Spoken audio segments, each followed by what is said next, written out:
තරන් දෙන්නේ දත්ත හා තොරතුරු නිර්මාණය බෙදා හැරීම හා කළමනාකරණය සඳහා තාක්ෂණීය අවස්ථා විමර්ශනය කියන එක.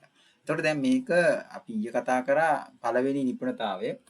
එතකොට අද අපිට තියෙන කතා කරන්නේ 1 2 දත්ත හා තොරතුරු නිර්මාණය බෙදා හැරීම හා කළමනාකරණය සඳහා තාක්ෂණීය අවස්ථා විමර්ශනය කියන එක. දැන් මේකෙදී ඔයගොල්ලන්ට පේනවා එදිනෙදා ජීවිතයේ තොරතුරු යෝග්‍යතාවය. ඒක මේක ඊයේ තිබුණා තොරතුරු ප්‍රයෝජන කියලා නේද? එතකොට දැන් හරියටම කතාව යනවා තීරණ ගැනීම, එතකොට ප්‍රතිපත්ති සකස් කිරීම, ඒ වගේම අනාවැකි පළ කිරීම, සැලසුම් සහ අධීක්ෂණය සඳහා දැනුම ලබා ගැනීම සඳහා අපිට මේ තොරතුරු වල යෝග්‍යතාවය නැත්නම් තොරතුරු වල අවශ්‍යතාවය මතුවෙනවා. එතකොට අත්තුරු ක්‍රම වලින් දත්ත සහ තොරතුරු හැසිරවීමේදී ඇතිවන පසුබෑම. ඔයාලට මතකද ඊ කතා කරා ව්‍යුහත රචනාවකින් ප්‍රශ්නයක් අහලා තිබුණා අත්තුරු ක්‍රම භාවිතයෙන් මොනවද සිදුවන වැරදි. ඉතින් ඒකේ ගොඩාක්ම අපි අවසානයේ කතා කරපු ව්‍යුහත රචනායක ඔයාලට මතක ඇති. ඒකේ මෙන්න මේ ටික මාර්කින් ස්කීම් එකේ පවා තිබුණා. ඉතින් මේක ගත්තාම ආට පේනවා දත්ත අසංගතයි. දත්ත පිළිවෙලකට සම්බන්ධ වෙලා නැති වුනහම මේ කතන්දරය වෙනවා.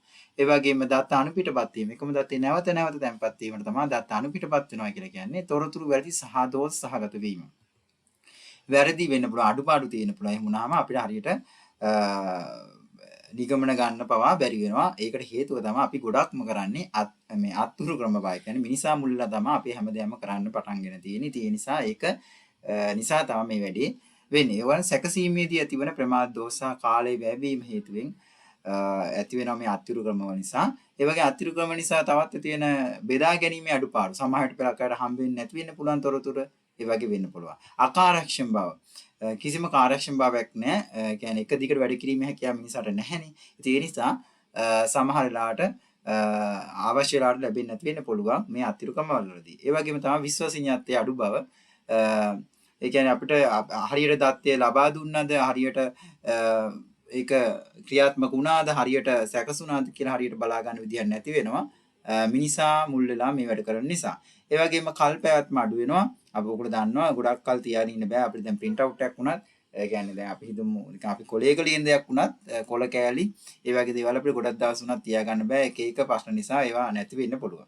ආරක්ෂාව අඩු වීම ඔයගොල්ලෝ දන්නවා සොර සතුරු කරදර වගේම එතකොට භූමිකම්පා පාරිසරික විපත් ස්වභාවික විපත් ඒ වගේ දේවල් වලින් අපිට ඔය ගං වතුර කාලේ එහෙම ගොඩාක් ඕගොල්ලෝ මේ සමහර ළමයිගේ නෝට්ස් නැති වුණා. ඉතින් අර වැස්සට තෙමෙනවා. ඉතින් ඔය වගේ දේවල් නිසා මේ අතිරු ක්‍රම නිසා තමයි ওই දේවල් මේ විදියට අපිට පසුබෑම ඇති වෙන්නේ. දැන් විශාල ඉඩ ප්‍රමාණයක් වැය වෙනවා. ඔයගොල්ලෝ දන්නවා දැන් සාමාන්‍යයෙන් ගත්තාම මේ ඔය පෙළක් මේ ආයතන වල ගබඩා මේ කාමර පවා තියෙනවා. පොත්පත් ලිය කියලා එහෙම දැන් මේ දාන්න. ඉතින් දැකලා තිබුණ කච්චරි වල වගේ එහෙම නේද?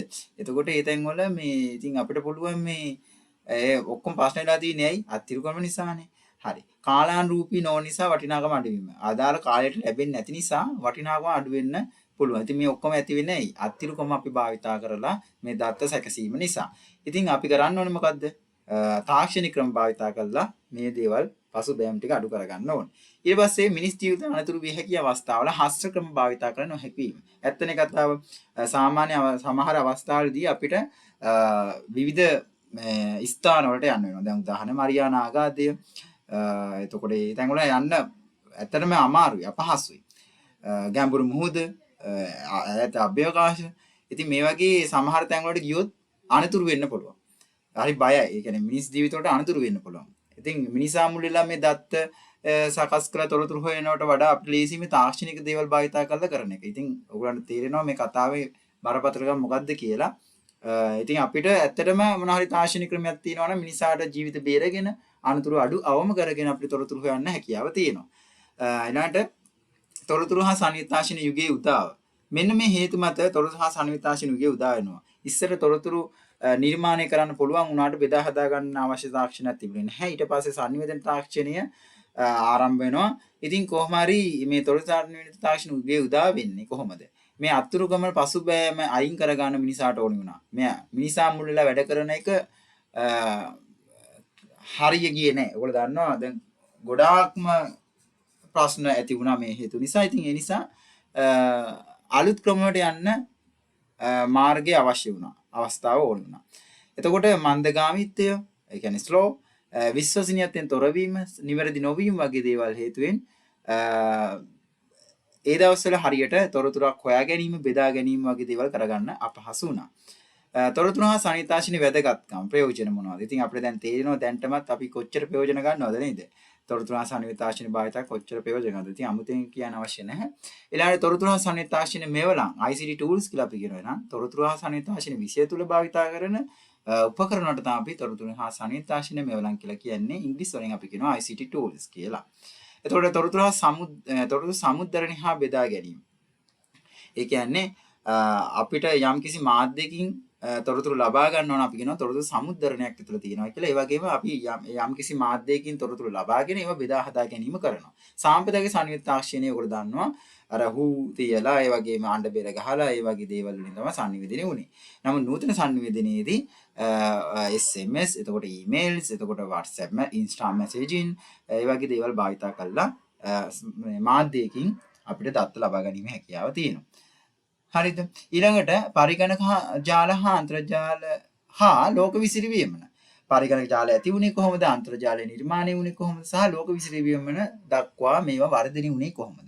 ඉතින් ඔයගලන්ට පේනවා මේ නම් ටිකක් සහ මේ විශේෂ සිදුවීම් ටිකක් පොයින්ට් කරලා ලියලා දේශීය ආර් ඩික්ලයිඩ්, රොබර්ට් W ටේලර් වගේ අය තමයි ආපා සංගමයේ නායකත්වයේ ගත්තේ ඒ දවස්වල. එතකොට ඊට පස්සේ පැකට් ස්විචින් සර්විස් එක ලියනාඩෝ ක්ලේන් රොක් කියන කෙනා හොයා ගන්නවා. ඊළඟට පෝල් බාර් නායකත්වයේ ගත්තට පස්සේ ආපා නෙට් බාටපත් වෙනවා ලැරි රොබර්ට්ස්. ඊට වගේම රේමන් තොම්ලින්සන් ඊමේල් හොයා ගන්නවා. 1972 වර්ෂයේදී සාමාන්‍ය අන්තර්ජාලය කියලා කියන්න පුළුවන් විදිහට මේ ජාලය වර්ධනය වෙනවා. ඊළඟට වින්ටන් සර්ෆ් විසින් IP හොයා ගන්නවා රොබර්ට් කාන් එක්ක. එතකොට ටිම් බර්න්ස්ලි ඊමේල්ස් කොට www සංකල්පය ඒ වගේම HTML මේ වගේ දේවල් නිර්මාණය කරනවා ඒවා හොයා ගන්නවා. ඉතින් ඒවත් එක්කම අන්තර්ජාලය නිර්මාණය වෙනවා. ඒක තමයි අතීත කතාව. ඉතින් මම අද ක්ලාස් එකේදී මේ ටික ඔයාලට විස්තර කරලා දෙන්නම් ඊට වඩා සවිස්තරාත්මකව. ඊළඟට තොරතුරු හා සංයුක්ත තාක්ෂණයේ සංයුග්මනය. තොරතුරු තාක්ෂණයයි සංයුක්ත තාක්ෂණයයි දෙකේ එකතු වුණාට පස්සේ තමයි මේ කතාව වෙන්නේ. තොරතුරු තාක්ෂණය වෙනම තියෙනකොට සහ සංයුක්ත තාක්ෂණය වෙනම තියෙනකොට වැඩේ හරියන්නේ නැහැ. ඉතින් තොරතුරු තාක්ෂණය, තොරතුරු බිහි කරන තාක්ෂණය කොහොමද? ඒ වගේම ඒවා බෙදා හරින්නේ කොහොමද කියන සංයුක්ත තාක්ෂණය මේ දෙකම එකතු වුණාට පස්සේ තොරතුරු හා සංයුක්ත තාක්ෂණය හැදෙන්න පටන් ගන්නවා. ඉතින් සංයුග්මනය කියන්නේ දෙකේ එකතුව කියන එක. දෙක එකට එක්වීම කියන අදහස. ඊළඟ ජංගම පරිගණනය. ජංගම කියන වචනේ තේරුම ගත්තාම නම්‍යශීලී එහා මෙහා ගෙනියා හැකිවීම සහ කුඩා බව කියන දේවල් අපිට ගන්න පුළුවන්. සහ විශේෂ දේ තමයි රැහන් රහිත වීම. රැහන් රහිත වීම. වයර් වගේ දේවල් නැහැ. ඉතින් මේක වාසි මොනවද? එහා මෙහා ගෙනියන්න පුළුවන් කුඩා උපකරණ වීම, නම්‍යශීලී වීම සහ රැහන් රහිත වීම. ආවාසි ගත්තාම සමහර අවස්ථාවේ සිග්නල් අඩු වෙනවා. එතකොට සමහර අවස්ථාවේ ආරක්ෂිතභාවය ගැන පොඩි ප්‍රශ්න වෙනවා. මොකද ඕනම තැනක ඉඳන් මේක සම්බන්ධ වෙන්න පුළුවන් නිසා. ඉතින් ඊළඟට ජංගම සංවේදනය ගත්තාම TDMA, CDMA, FDMA කියලා කතා වෙනවා. ඉතින් මේකෙදි මේ සාමාන්‍යයෙන් පොඩ්ඩක් දැනගන්න විතරයි මේ සිලබස් එක මෙතනට මේක දාලා තියෙන්නේ. මේ TDMA, CDMA සහ FDMA ගැන අපි නෙට්වර්ක් පාඩමේදී ඊට වඩා සවිස්තරාත්මක කතා කරනවා. ඊළඟට බලාකුළු පරිගණක සේවා ගත්තාම බලාකුළු පරිගණකේ සාමාන්‍ය අපි කියනවා අන්තර්ජාලය කියලා. ඉතින් මේ අන්තර්ජාලය තුලින් අපිට සාමාන්‍යයෙන් කොටස් තුනක් යටතේ ප්‍රධාන කොටස් තුනක් යටතේ සේවා තුනක් යටතේ අපිට ලබා දෙන්න පුළුවන් සේවාව. එතකොට මේ අපිට අන්තර්ජාලය ලබා දෙනවා සේවාවන් තුනක්. ප්‍රධාන වශයෙන් මොනවද? IaaS, SaaS, PaaS කියලා අපි කියනවා කෙටියෙන්.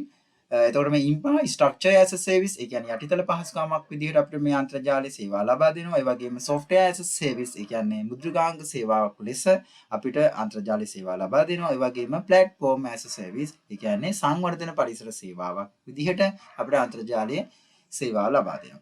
එතකොට මේවට ගන්න පුළුවන් ඔන්ලයින් පරිගණක කියන්නේ මාර්ගගත පරිගණක ක්‍රීඩා, එතකොට Google Drive වගේ අත්‍යත්‍ය ජාල, ඒ වගේම අත්‍යත්‍ය පරිගණක, එතකොට software as a service වගේ ඒවාට අපිට ගන්න පුළුවන්. සාමාන්‍ය අපිට සමහර අවස්ථාවේ software අපිට දාගන්න නැතුව ඉන්ටර්නෙට් හරහා අපි softwares කරන මේ online software භාවිතා කරනවානේ. ඉතින් ඒ වගේ software as a service විදිහට ගන්න පුළුවන්. සමහර සංවර්ධකයින් මුද්‍රකාංග සංවර්ධනකයින් ඒගොල්ලෝ මුද්‍රකාංග සංවර්ධනය කිරීම සඳහා ප්ලැට්ෆෝමයක් විදිහට මේ අන්තර්ජාලය භාවිතා කරනවා ඒගොල්ලන්ගේ සංවර්ධන වැඩ කටයුතු සඳහා. එතකොට මේ වාසි අවාසි මොනවද? වාසි ගත්තාම අර කිව්ව විදිහට අපිට මේක ගන්න පුළුවන් දැන් සාමාන්‍ය අවස්ථාවේදී අපිට software දාගන්න වෙනවා පරිගණකයට වැඩ කරන්න. ඉතින් නමුත් මේ වලාකුළු පරිගණක සේවාවෙන් එහෙම software දාගන්නීමෙන් තොරව අපිට වැඩ කිරීම පුළුවන්. වැඩ කරන්න පුළුවන්. ඒ වගේම අපිට සමහර ඒවා නොමිලේ යාවත් කාලීන වෙනවා. ඉතින් ඔටෝ අප්ඩේට් වෙනවා. මොකද ඉන්ටර්නෙට් තියෙනවනේ නිතරම. ඒ වගේම සමහර වෙලාවට පිරිවැය අඩු වෙනවා. එතකොට මුදල් සල්ලි මේ අපිට සමහර software සල්ලි දීලා ගන්න අවශ්‍ය නැහැ. අපිට වැඩි කරගන්න පුළුවන්.